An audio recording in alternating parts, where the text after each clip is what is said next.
daawadayaal barnaamijkeena waxaynu ku soo qaadanaynaa Bollywood superstar Sunny Deol oo la ilmeeyay wiilkiisa. Haddaba sababtu maxay tahay? Bilowgii bishan filimka Baal Baal Dil Ke Baas duubistiisa hakad ayaa ku timid kadib markii Karan Deol oo 22 jir ah dhaawac uu soo gaaray iyadoo magaalada Manila hees lagu duubayo kadibna Sunny wiilkiisa si dhaqsi ah isbitaal caalami ah uu ku geeyay. Haatanna shabakada Midday ayaa baahisay warbixin kale oo ku saabsan Sunny iyo wiilkiisa Karan oo isla qiroodeen sidoo kalena isla ilmeeyeen xilli sabti action halis ah ay magaalada Manila ku duubayeen.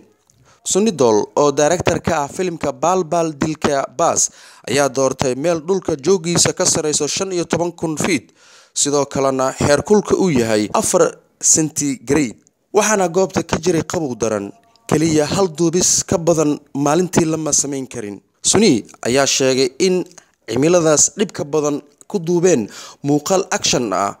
Karan Deol iyo atirishadiisa Sahir Bamba laadirinta ama tuugada ka baxsanayaan. Karan Deol ayaa duubista wadi waayay qabow iyo xanuun darteed la ilmeeyay inta uu dhulka fariistay. Sunny Deol ayaa wiilkiisa ku soo cararay sida Midday sheegtay iyadoo qabowga buraha Manila halkii ugu hooseeyay uu marayay.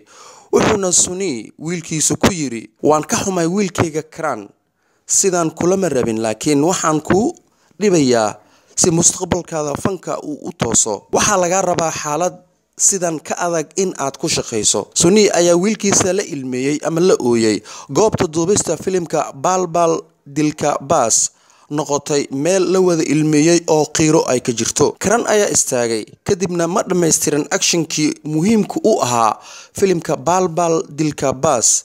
Si weyn ayuuna Sunny ugu farxay wiilkiisa kartida uu muujiyay. Daawadayaal intaas aynu ku soo gabagabaynaynaa barnaamijkeena.